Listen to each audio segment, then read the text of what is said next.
आपको मैं बताऊं, जो राज्यों में भाजपा सरकार नहीं है, लोकतंत्र में स्वाभाविक है, लेकिन करते क्या है, केंद्र सरकार की कोई भी योजना उनके यहां सफल न हो, उनको डर लगता है कि अगर सफल हो गई तो मोदी का जय जयकार हो जाएगा। कुछ लोग तो योजना से जुड़ते ही नहीं है। कुछ राज्य ऐसे हैं, वो योजना का नाम बदल देते हैं, स्टिकर नया लगा देते हैं। देश में एक बात आप हैरान हो जाएंगे, गरीबों को अनाज देने के लिए one nation one ration card supreme court को हुक्म करना पड़ा। क्यों? क्योंकि डबल इंजन सरकार उस राज्य में नहीं थी। देखिए, पीएम किसान सम्मान निधि में यहां कर्नाटका सरकार 4,000 रुपये अपनी तरफ से भी जोड़ रही है, भारत सरकार 6,000 रुपये दे रही है, राज्य सरकार 4,000 रुपये, दोनों भाजपा की सरकार। किसान को क्या मिल रहा है? 10,000 रुपये मिल रहा है। तो हुआ नहीं डबल लाभ। आप देख रहे हैं कि बीते 9 वर्षों में भारत दुनिया भर के निवेशकों के लिए महत्वपूर्ण केंद्र बना है। रिकॉर्ड निवेश भारत में हो रहा है। डबल इंजन सरकार के कारण इसका बहुत बड़ा लाभ कर्नाटका को मिला है। अगर यहां ऐसी सरकार आएगी जो बात बात पर केंद्र सरकार से लड़ती रहेगी, योजनाओं को रोकती रहेगी, जनता जनार्दन का जो भी हो जाए उनकी राजनीति चलते रहे, अगर यही हुआ तो सारे इंफ्रास्ट्रक्चर के प्रोजेक्ट्स को वो लटकाती रहेगी। हम रोड बना चाहेंगे, वो जमीन संपादन का काम ही धीरे धीरे करेंगे। तो कैसे निवेश आएगा? निवेश नहीं आएगा तो कर्नाटका में नए रोजगार कैसे बन पाएंगे? यानी डबल इंजन की सरकार का न रहने पर जनता पर डबल मार पड़ती है। और आप देखिए, आप सामान्य नागरिक से बात करते ये भी बता सकते हैं कि देखो भाई, ट्रैक्टर है, हम बहुत बढ़िया काम करता है, लेकिन ट्रैक्टर का एक पहिया आप मारुति कार का लगा दें तो बताइए वो ट्रैक्टर चलेगा क्या? किसी के काम आएगा क्या? वो खुद ही अपनी उसे बर्बादी करेगा कि नहीं करेगा? जैसे एक ही प्रकार की व्यवस्था गति तेज देती है, वैसे ही डबल इंजन की सरकार गति तेज देती है। छोटी छोटी बातें लोगों के साथ बैठ करके समझाइए, मतदाताओं के साथ चर्चा करके बताना चाहिए और बूथ लेवल पे बताना चाहिए। लंबे लंबे बड़े भाषण करने की जिम्मेवारी जिसकी है वो करेंगे। हम कार्यकर्ताओं को तो बूथ को ही जीतना है और बूथ पर ही हमारी शक्ति हमें लगानी है। तब डबल इंजन सरकार का असली मतलब समाज लोगों को आ जाएगा। साथियों, जब भी भाजपा को सेवा करने का मौका मिलता है तो विकास की स्पीड और स्किल दोनों बढ़ जाती है। अब जैसे कुछ पार्टियां कह सकती हैं कि वो जब सत्ता में थी तो वो भी आवास से जुड़ी योजनाएं चलाती थी, तो ऐसे में भाजपा अगर आवास से जुड़ी योजना चला रही है तो उसमें नया क्या है, ऐसा बोलते हैं। इसका ही उत्तर है स्पीड और स्केल, सोच और अप्रोच। अब मैं आपको बताता हूं कि आवास योजनाओं में हमने क्या बदलाव किए। मैं ये छोटी छोटी बातें इसलिए बताता हूं कि आप कार्यकर्ताओं को मतदाताओं के बीच जाकर के बताने में सुविधा हो जाएगी। 2014 से पहले की योजनाओं में एक घर बनने में 300 दिन लगते थे। अब हमारी योजना में 100 दिन से भी कम समय में घर बन जाते हैं। पहले घर का आकार 20 वर्ग मीटर होता था, अब घर का आकार 25 वर्ग मीटर होता है। पहले की योजना में एक घर को 70-75 हजार रुपए की मदद दी जाती थी। अब यह मदद 1,30,000 रुपए यानी करीब करीब डबल कर दी गई है। इससे भी बड़ी बात यह है कि ये पैसे अब सीधे लाभार्थी के बैंक अकाउंट में भेजे जाते हैं। कोई बिचौलिया नहीं, कोई कट की कंपनी नहीं। पहले की आवास योजना में लाभार्थी की पसंद का बिल्कुल ध्यान नहीं दिया जाता था। हमारी सरकार की आवास योजना में घर उसमें रहने वाले परिवार की पसंद के हिसाब से बनता है।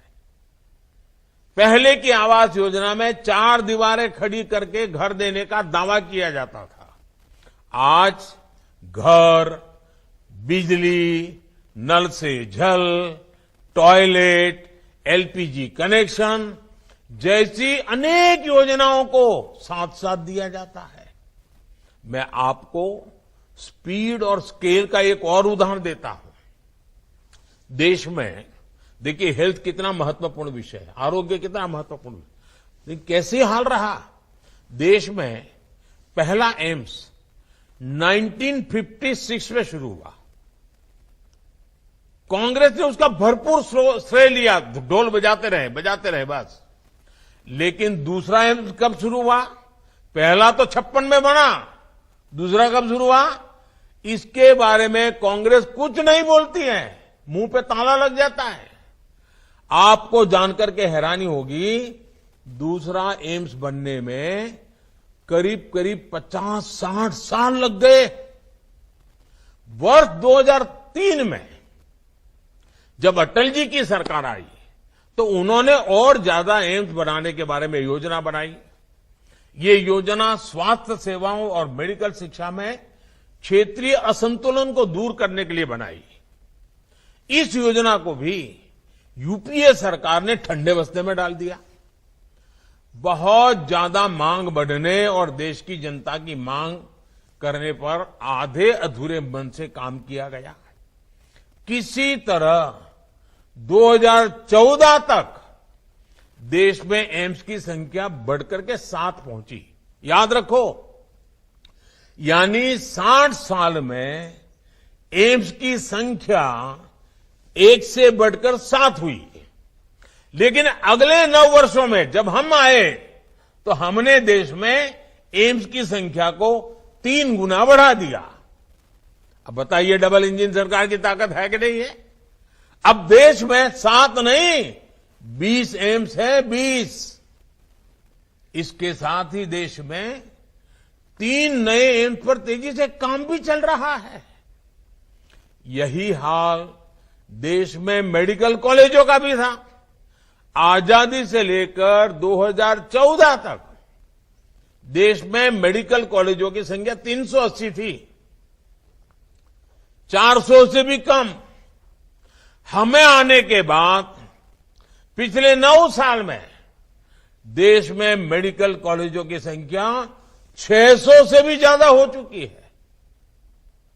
भ्रष्टाचार के खिलाफ लड़ाई में भी पहले और अब में बहुत बड़ा फर्क है।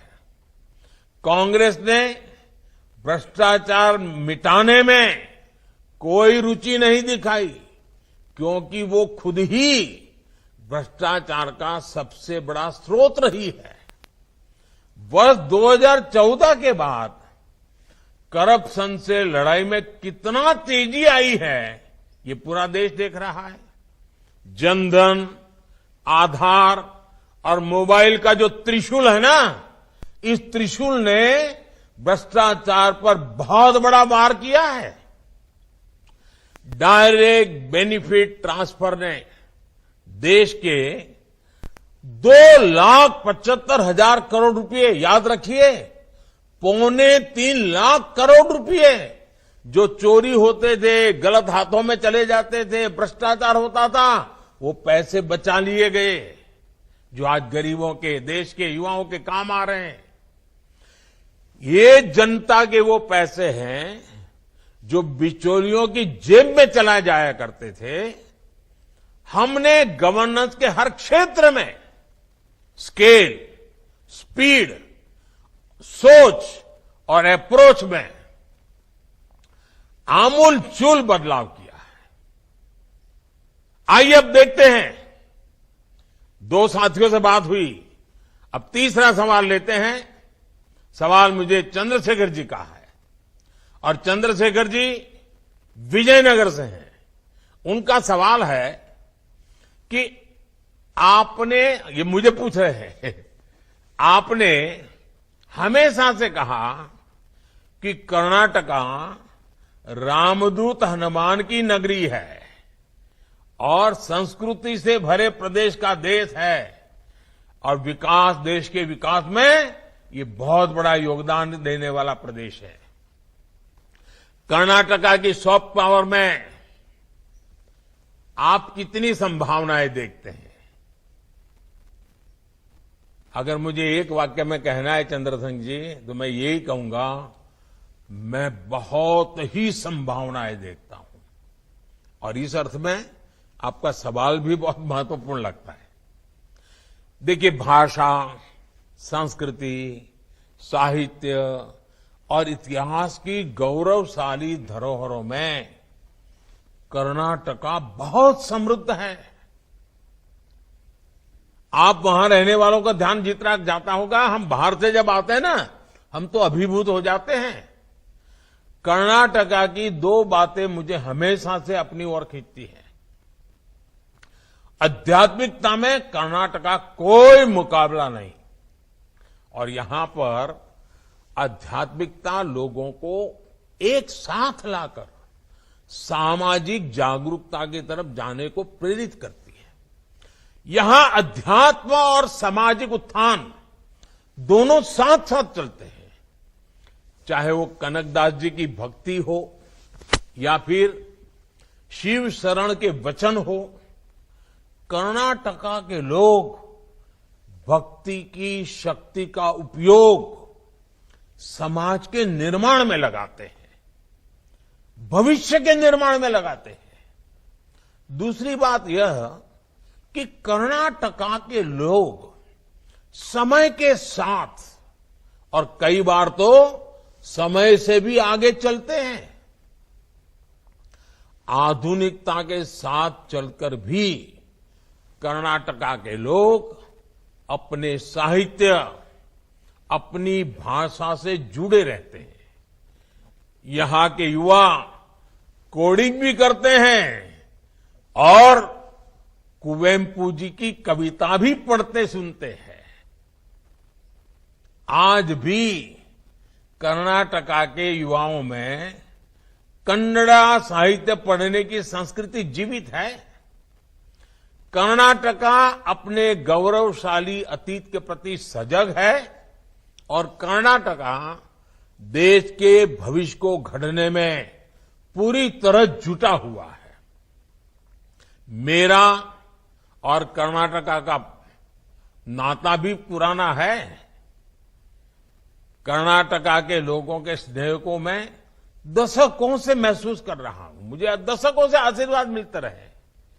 ये तब का स्नेह है जब मैं किसी पद पर नहीं था और यहां पार्टी के काम के लिए एक साधारण कार्यकर्ता के रूप में आया करता था। इतना ही नहीं, इसके भी पहले जब मैं राजनीति में भी नहीं था, श्रद्धेय यादवराव जी जोशी के चरणों में आकर के बैठने का मुझे सौभाग्य मिलता था। उस दिन से मेरा जो कर्नाटका और कर्नाटका के लोगों के साथ जो मेरा नाता जुड़ा, वो लगातार वो और मजबूत होता जा रहा है। इसलिए ही अक्सर मैंने मन की बात कार्यक्रम में कर्नाटका की संस्कृति की बात की है। कर्नाटका के कितने ही लोग हैं जो कर्नाटका के विकास के पुण्य कार्य में अपना जीवन लगा रहे हैं। ऐसे लोगों की तपस्या को सबके सामने लाने का प्रयास मैं मन की बात में भी मौका नहीं छोड़ता हूं। जब भी मौका मिले मन की बात में मैं कर लेता हूं। और आपको मालूम है, अब इस रविवार को मन की बात का 100वां एपिसोड है, सेंचुरी लगाने का।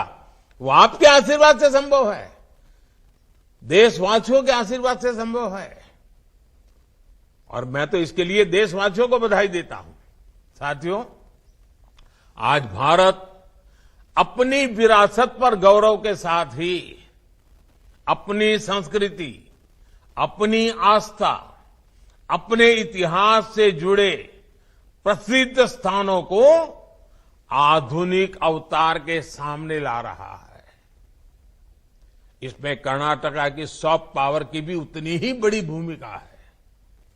कर्नाटका में इसके लिए अनेक संभावना है, जिनको डबल इंजन सरकार ही अवसरों में बदल सकती है। चलिए अब देखते हैं, हमारे साथ चौथा सवाल भी हो रहा है।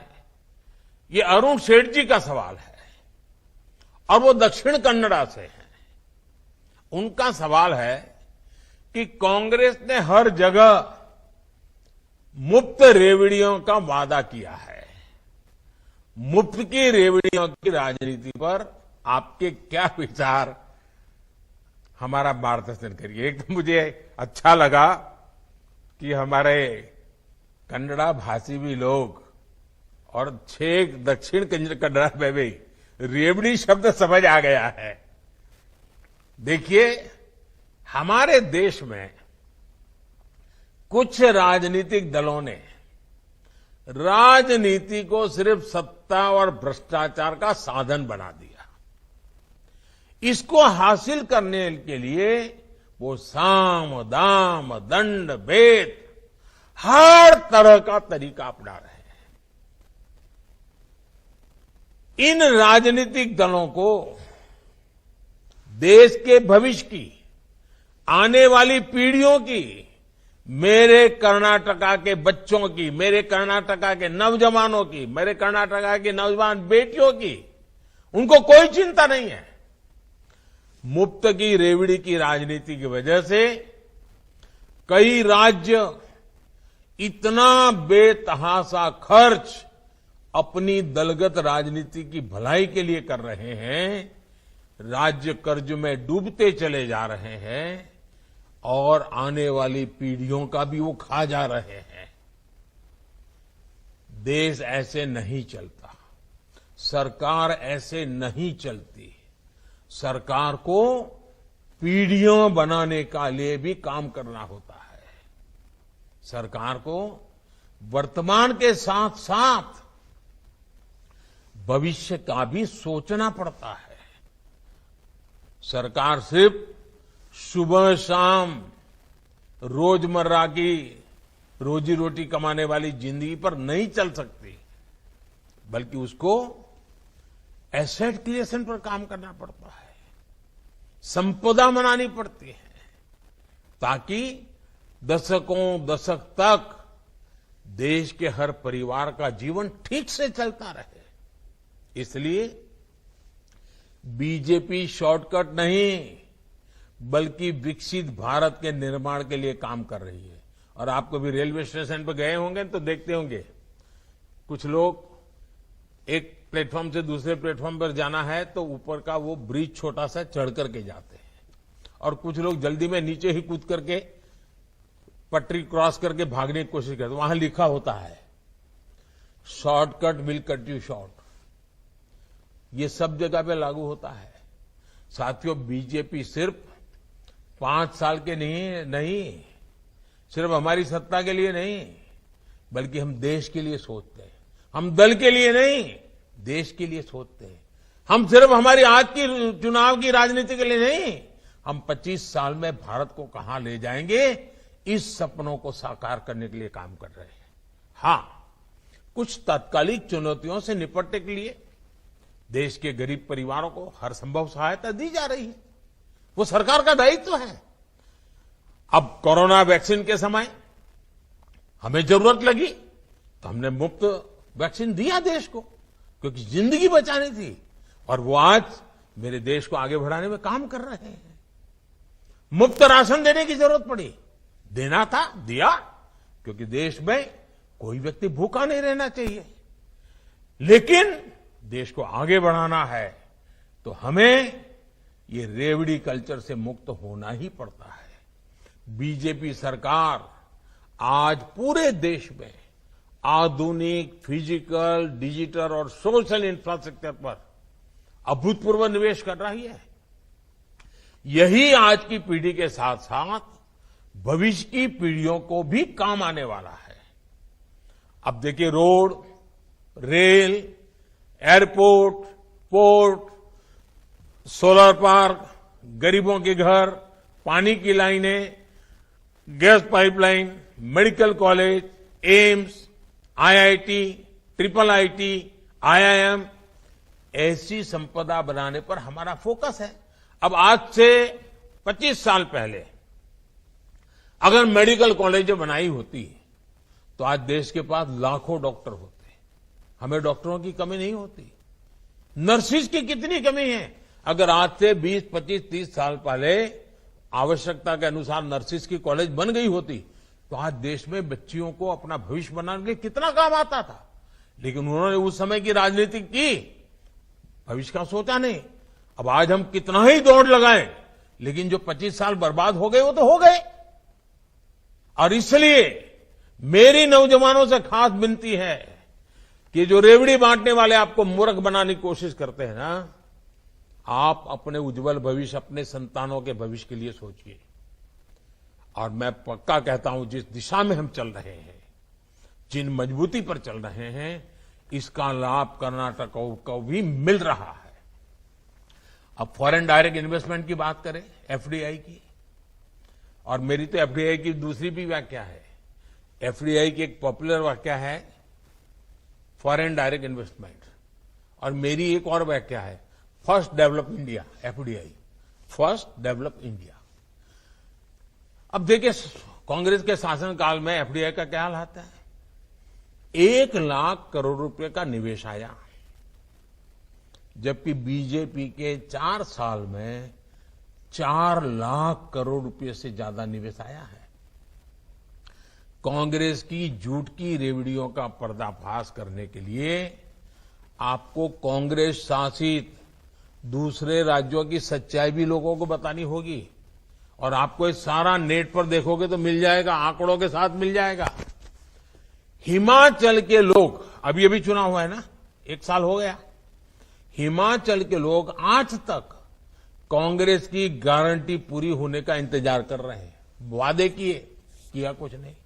राजस्थान के लोग भी कांग्रेस की गारंटी पर आज आंदोलन कर रहे। भाई क्या हुआ, सरकार का 4 साल बीत चुका, अभी तक गारंटी ही रह गई। कांग्रेस मतलब झूठ की गारंटी, कांग्रेस मतलब भ्रष्टाचार की गारंटी, कांग्रेस मतलब भाई भतीजावाद की गारंटी। कांग्रेस अब उस स्थिति में है जब वो ना कोई सच्ची गारंटी दे सकती है, और आपको तो मालूम है मेरे नौजवान दोस्तों, कांग्रेस की वारंटी तो बहुत पहले ही एक्सपायर हो चुकी है। जिसकी वारंटी एक्सपायर हो चुकी है उसकी गारंटी का मतलब क्या है जी। आइए देखते हैं। अब हमें और भी कुछ सवाल आ रहे हैं। देखिए, 5वें हमारे कार्यकर्ता मुझे सवाल पूछ रहे हैं। श्री डीआर योगेश जी हैं, वो तो बेंगलुरु से है, और उनका सवाल है कि सरकार बनने के बाद हम आने वाले 5 साल में कर्नाटका को कहां देख सकते हैं। बेंगलुरु के नौजवान है तो लंबा सोचने वाले होते ही होते हैं, अच्छा सोचने वाले हैं कर्नाटका के नौजवान। देखिए, देश इस समय आजादी का अमृत महोत्सव मना रहा है। आने वाले 24-25 साल देश के लिए अमृत काल है। इनकी शुरुआत इन्हीं 5 वर्षों से होने वाली है। ये किसी सरकार की बात नहीं है, ये किसी दल की बात नहीं है, ये देश की बात है। इन 5 वर्षों की प्रगति हमारे अमृत काल की नींव होने वाली है। ऐसे में मतदाताओं को उन्हें चुनना चाहिए जिनके पास अमृत काल के लिए कुछ ब्लूप्रिंट हो। अब देखिए, मैं आपको एक आजादी के पहले का चित्र आपके सामने रखता हूं। हमारे देश में 800,000 साल की गुलामी के कालखंड में इस देश का एक भी वर्ष ऐसा नहीं था कि आजादी के लिए किसी ने कोई जंग न किया हो। इस देश का कोई इलाका ऐसा नहीं था जो कभी न कभी आजादी की जंग को ब्यूगल न बजाया हुआ, लड़ाई न लड़ी हो। लेकिन 1920 के बाद पूज्य बापू के नेतृत्व में जो बातें शुरू हुई और पूज्य महात्मा गांधी ने आजादी लेके रहूंगा का जो मुद्दा आगे बढ़ाया, क्विट इंडिया का मुद्दा आगे बढ़ाया, 25 साल के भीतर है ना, 800-900 साल से हम लड़ रहे थे, लेकिन वो 25 साल ऐसे महत्व के बन गए कि 1947 में आजादी आई। अनेक परिवारों ने काम, नेताजी के नेतृत्व ने काम किया, भगत सिंह जैसे वीरों की शहादत ने काम किया, वीर सावरकर जी के पूरे परिवार के बलिदान जैसे महापुरुषों ने काम किया, लेकिन गांधी जी का उस नेतृत्व देश के सामान्य मानवी को आंदोलित कर गया। वो 25 साल का कालखंड जैसे आजादी दिला सका, वैसे ही मेरे साथियों ये 25 साल का कालखंड, ये अमृत काल समृद्ध भारत की गारंटी है। मेरे शब्द लिख के रखिए, देखो, ये विकसित भारत की गारंटी है। और हमारी सरकार ने तो अभी से इस पर काम करना शुरू कर दिया है। कर्नाटका हमारे इस विकास अभियान का बहुत महत्वपूर्ण हिस्सा है। कर्नाटका के विकास से भारत का विकास, फिर से मैं कहता हूं, कर्नाटका के विकास से भारत का विकास, हमारी सरकार इसी मंत्र के साथ चल रही है। आज पूरी दुनिया भारत को मैन्युफैक्चरिंग के हब के रूप में देख रही है। आने वाले समय में बहुत सारी मेगा फैक्ट्रियां भारत में आने वाली है। इसका बहुत बड़ा लाभार्थी कर्नाटका का युवा होने वाला है। इसके लिए हमें बहुत तेज गति से कर्नाटका के इंफ्रास्ट्रक्चर को आधुनिक बनाना है, तेज गति से मल्टी मॉडल बनाना है। आज देखिए, बेंगलुरु का इंटरनेशनल एयरपोर्ट कितना आधुनिक, कितना शानदार बन चुका है। रेलवे स्टेशन भी एयरपोर्ट से कम नहीं है। बेंगलुरु मेट्रो की प्रशंसा भी पूरे देश में हो रही है। बेंगलुरु मैसूरू एक्सप्रेस वे बहुत शानदार बना है। आज पूरे कर्नाटका में ऐसे प्रोजेक्ट्स पर काम चल रहा है। अब देखिए, शिवमोगा एयरपोर्ट, बीदर एयरपोर्ट, तुमकुर में HAL की फैक्ट्री, ऐसे अनेक प्रोजेक्ट पूरे हो चुके हैं। बाकी प्रोजेक्ट पर भी हमें बहुत कम समय में काम पूरा करना है। इसके लिए डबल इंजन सरकार, और वो भी कर्नाटका में पूर्ण बहुमत वाली भाजपा की स्थिर और मजबूत सरकार होना बहुत आवश्यक है।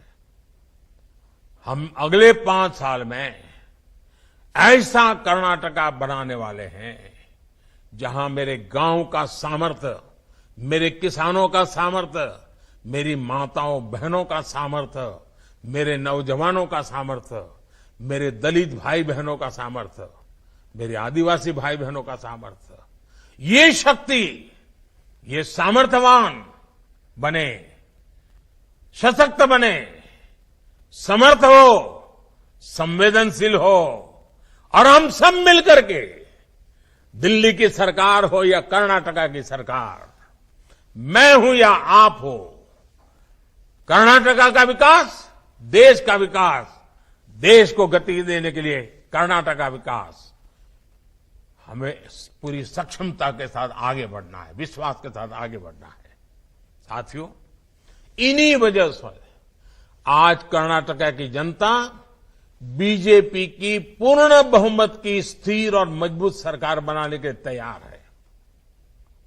साथियों, ये मेरा सौभाग्य है कि मुझे आप सबसे आज बूथ लेवल के लाखों कार्यकर्ताओं के दर्शन करने का भी सौभाग्य मिला है, आपसे बातचीत करने का भी सौभाग्य मिला है, और मैं आश्वस्त हो गया हूं कि इस बार सारे रिकॉर्ड तोड़ करके भारतीय जनता पार्टी को कर्नाटका की जनता विजयी बनाने वाली है, आशीर्वाद देने वाली है।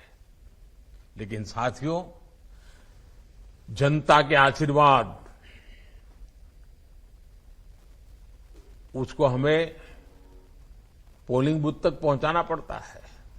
आंधी कितनी ही तेज क्यों ना हो, लेकिन साइकिल की ट्यूब लेके खड़े हो जाए तो हवा नहीं भरती है, पंप लगता है।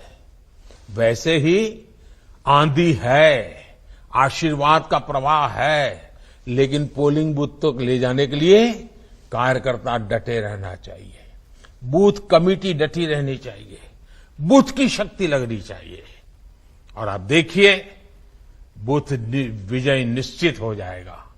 और जब बूथ विजय हो जाएगा तो कर्नाटका के उज्जवल भविष्य की गारंटी भी पक्की हो जाएगी। और इसलिए हमें एक पल भी निश्चिंत नहीं। अब कुछ लोग कहेंगे, मोदी जी आपने सार्वजनिक रूप से इतनी सारी बता दी तो और पार्टियां भी ये उसका फायदा उठाएगी। मुझे कोई प्रॉब्लम नहीं है साथियों। सच्चे अर्थ में जनता के बीच में ईमानदारी से काम करने का हर एक को अधिकार है। लेकिन मुझे पक्का मालूम है, मैं सब पब्लिकली बता रहा हूं, तरीके बता रहा हूं, कोई सीक्रेट नहीं रखता हूं। लेकिन मुझे मालूम है उन लोगों की आदतें ऐसी हैं कि वो इस रास्ते पर चल ही नहीं सकते। ये तपस्या है, तपस्या। और भाजपा कार्यकर्ता तपस्या कर सकता है, इसलिए ऐसी बातें उनको कहने का मेरा हिम्मत हो जाती है। और मुझे विश्वास है कि आपकी तपस्या, आपका संघर्ष, आपका सामर्थ्य, बूथ पर ही ताकत लगाने का आपका संकल्प बूथ को विजयी बनाए के रहेगा। बूथ विजयी होगा तो कर्नाटका विजयी होने वाला है। बूथ विजयी होगा तो भाजपा सरकार पक्की बनने वाली है और डबल इंजन सरकार वापस आएगी, ये मेरा पूरा विश्वास है। लोकतंत्र के उत्सव में आपकी भागीदारी, आपके परिश्रम को सशक्त करने के लिए मैं भी आपके साथ एक कार्यकर्ता के नाते जुटने वाला हूं। बीजेपी के कार्यकर्ता के नाते मुझसे जो कुछ भी बन पड़ेगा, आप कार्यकर्ता जो भी मुझे आदेश करेंगे, मैं भी कंधे से कंधा मिलाकर आपके साथ खड़ा रहूंगा, काम करूंगा। और कर्नाटक की जनता का आशीर्वाद लेना ये मेरे लिए बहुत बड़ा सौभाग्य होता है। आने वाले दिनों में हम घर घर जाकर बीजेपी के प्रति हर कन्नडिगा को, हर मेरे कन्नडिगा भाई को, उनके विश्वास को और मजबूत करेंगे। आपको पूरे विश्वास के साथ फ्रंट फुट पर खेलना है। हमें हर बूथ, हर पन्ने तक पहुंचना है। आप सभी को मेरी बहुत बहुत शुभकामनाएं, बहुत बहुत धन्यवाद। तो पीएम मोदी को आप देख रहे थे, जो कि 58,000 से ज्यादा बूथों पर टीवी के जरिए जो है उनको संबोधित कर रहे थे कार्यकर्ताओं को। उन्होंने वहां पर केंद्र की योजनाओं का जिक्र किया और किस तरह से कर्नाटक में सरकार जो है वो काम करती रही है और किस तरह से उनका आगे का तैयारियां हैं, उस सब को लेकर उन्होंने बात की। और यहाँ पर लोगों से इस बात का भी जिक्र किया कि जो बाकी पार्टियां हैं उनको लेकर जो सवाल वो रहे हैं बीजेपी के, वो भी पीएम ने यहाँ पर इनके सामने रखे।